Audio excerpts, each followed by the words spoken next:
एक ऐसा गांव जहां कई शैतानों ने कब्जा कर रखा था। जब एक दिन यह महिला कुछ अजीब बर्ताव कर रही थी, तब गांव वाले इसे पकड़कर एक पंडित के पास ले जाते हैं। जब पंडित जी उसे देखते हैं तो बताते हैं कि इसके ऊपर एक बुरी आत्मा का साया है। तभी एक आदमी कहता है कि इसके ऊपर कोई आत्मा नहीं है, इसे घर का काम न करना पड़े, इसीलिए नाटक कर रही है। तब पंडित जी उसे सच्चाई दिखाने के लिए अपना हाथ पकड़ने को कहते हैं। तभी उसे वह आत्मा दिखाई देती है, जिससे वह काफी भयभीत हो जाता है। उसके बाद पंडित जी अपने तंत्र मंत्र की सहायता से उसके अंदर की बुरी आत्मा को बाहर निकालने के लिए एक मरे हुए कबूतर को चक्र के बीच में रख देते हैं। इसके बाद वह आत्मा महिला के शरीर से निकलकर उस कबूतर के अंदर चली जाती है। फिर पंडित जी इस आत्मा को एक पिंजरे में कैद कर देते हैं और इसे एक लड़के को देते हैं, जो इसे वहां ले जाने के लिए कहते हैं जहां इन्होंने सभी बुरी आत्माओं को कैद कर रखा होता है। फिर लड़का इस पिंजरे को लेकर उस स्थान पर जाता है जहां पर पहले से ही काफी आत्माएं इस पेड़ पर लटकी होती हैं। फिर लड़का इस आत्मा को भी वहां पर लटकाकर चला आता है। जब उसकी माँ पंडित जी से पूछती है कि आखिर आप मेरे बेटे को ही क्यों ये सब करने के लिए कहते हैं, तो पंडित जी बताते हैं कि आपके बेटे के ऊपर भगवान की असीम कृपा है, इसलिए कोई भी आत्मा इसका कुछ भी नहीं बिगाड़ सकती। इसलिए मैंने उसे चुना है जो इस गांव को बुरी आत्माओं से बचा सकता है। इंदु की कुंडली में बुरी शक्तियों को आकर्षित करने का अद्भुत योग होता है,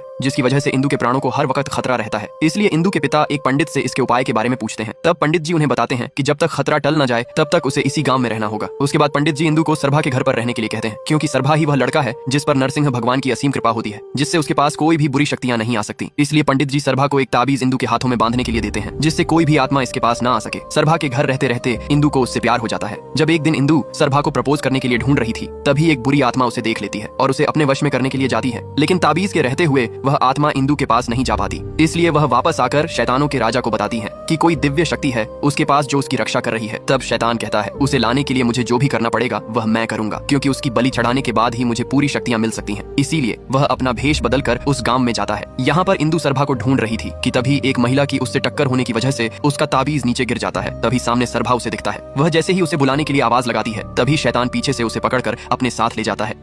सरभा भी इंदु को बचाने के लिए उसके पीछे जाता है और दोनों में काफी लड़ाई होने के बाद सरभा इंदु को बचा लेता है। तभी गांव वाले भी वहां आ जाते हैं। जब सरभा की माँ सरभा को आवाज लगती है तो शैतान उसकी माँ को देखकर उसे पहचान जाता है और कहता है कि तुम अभी भी जिंदा हो तो मेरे बाबा भी जरूर जिंदा होंगे। मैं उनका पता लगाकर तुम सभी को एक एक करके मार डालूंगा। ये कहकर शैतान अपने बाबा को ढूंढने के लिए जाता है, जहाँ उसके बाबा को इस पेड़ पर एक उल्लू बनाकर कैद कर रखा था। पर जैसे ही शैतान उसके पास जाता, वैसे ही उस पर लगा सुरक्षा कवच शैतान को रोक लेता है, क्योंकि इस पेड़ को एक ऐसी दिव्य शक्ति से बांधा गया था जहाँ कोई भी दुष्ट शक्ति उसमें प्रवेश नहीं कर सकती थी। दरअसल कुछ साल पहले सरभा माँ अपने बच्चे को इस जंगल में जन्म देती है, लेकिन तभी एक बुरी आत्मा का साया आकर इसके अंदर चला जाता है, जो उसे अपने वश में करके बच्चे को मारने की कोशिश करता है। लेकिन माँ के अंदर की आत्मा अभी भी उस शैतान से लड़ रही थी, इसीलिए वो अपने बच्चे को बचाने के लिए खुद के हाथों को बांध लेती है। तभी उस रास्ते से कुछ पंडित गुजर रहे थे, जिन्हें देखकर वो उनसे मदद मांगती है। तब एक पंडित ने रुककर उसकी मदद करने का फैसला किया और उस पंडित ने अपने मंत्र की मदद से उस शैतान को एक उल्लू बनाकर इस पेड़ पर कैद कर दिया, जो इसी शैतान के बाबा थे, जिससे महिला और उसके बच्चे की जान बच गई। यह सब कहानी उसकी माँ सरभा को बता रही थी। इधर इस शैतान ने एक बुरी आत्मा को बुलाया और उसे इंदु के शरीर पर कब्जा करके अपने बाबा की आत्मा को आजाद कराने को कहा, जिसके बाद वो आत्मा उस गांव में जाकर इंदु की शरीर पर कब्जा कर लेती है। तब इंदु तुरंत अपनी सहेली को डराकर वहां से भगा देती है, जिसके बाद इंदु के सामने सरभा के मामा आते हैं और इंदु उनकी बाइक पर बैठकर जाने लगी। लेकिन जैसे ही उसने मिरर में इंदु की शक्ल देखी, उनकी हालत खराब होने लगी। तब इंदु ने उनकी गर्दन को पकड़कर बाइक से नीचे फेंक दिया, जिससे सरभा के मामा की वहीं पर मौत हो जाती है। अब अगले दिन इंदु सरभा को उस पेड़ के पास जाने के लिए कहती है जहाँ शैतान के बाबा की आत्मा लटकी हुई थी। सरभा इंदु को वहाँ ले जाने के लिए मना करता है, लेकिन इंदु अपनी अंगूठी खो जाने का बहाना बनाकर उसे मना लेती है। फिर दोनों वहाँ जाते हैं। तभी इंदु ने जानबूझकर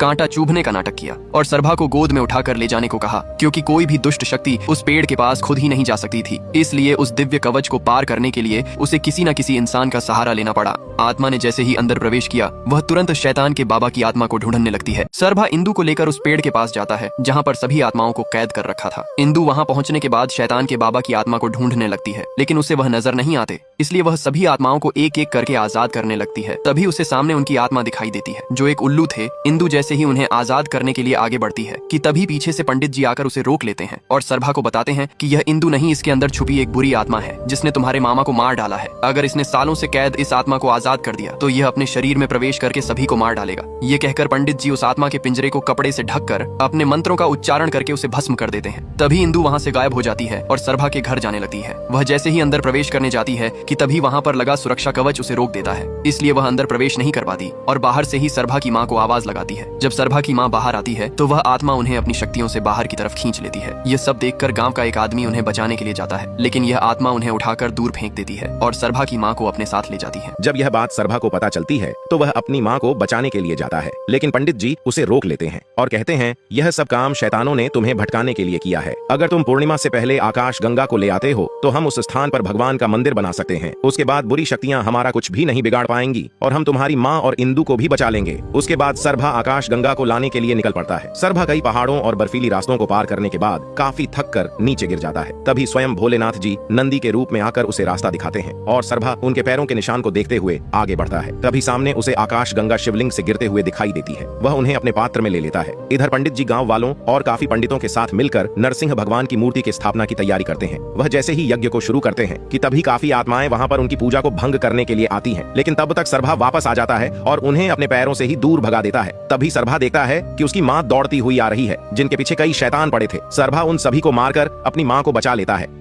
जब सरभा अपनी माँ को आकाश गंगा देता है भगवान का अभिषेक करने के लिए, तब पंडित जी मंत्रों का उच्चारण करने लगते हैं। तो सरभा की माँ आकाश गंगा को भगवान के ऊपर न चढ़ाकर जमीन पर गिरा देती है, क्योंकि यह सरभा की माँ नहीं बल्कि वह शैतान है जो उसकी माँ का रूप लेकर आया था। उसके बाद शैतान भगवान की प्रतिमा को दूर फेंक देता है। वह इस पवित्र स्थल पर इंदु की बलि चढ़ाकर शैतानों का राज्य स्थापित करने को कहता है। जब सरभा उसे रोकने के लिए जाता है तब शैतान सरभा को भी मारकर दूर फेंक देता है। सरभा की माँ उसे उठने को कहती है, लेकिन सरभा नहीं उठा। तभी उसे बगल में नरसिंह भगवान की मूर्ति दिखाई देती है। वह उनसे कहती है कि उस शैतान के हाथों मरने से अच्छा मैं अपने खून से ही आपका अभिषेक करती हूँ और आपको स्थापित करती हूँ। यह कहकर सरभा की माँ अपने सर को भगवान की मूर्ति पर पटकने लगती है और बेहोश होकर नीचे गिर जाती है। इधर शैतान इंदु की बलि चढ़ाने जा ही रहा होता है कि तभी बगल में पड़े आकाश गंगा के पात्र को अपने पैरों से दूर फेंक देता है, परंतु उसमें पड़ा हुआ एक बूंद आकाश गंगा नरसिंह भगवान की मूर्ति पर गिर जाता है, जिससे भगवान सरभा के शरीर में प्रकट होते हैं और अपने रुद्र रूप में आकर सभी शैतानों को एक एक करके मार देते हैं। फिर भी इनका क्रोध शांत नहीं होता, तो सभी गाँव वाले और पंडित जी मिलकर इनको शांत करने की आरती करते हैं और इनका क्रोध धीरे धीरे शांत हो जाता है। फिर यह लोग उनका मंदिर बनाकर उनकी पूजा करने लगते हैं।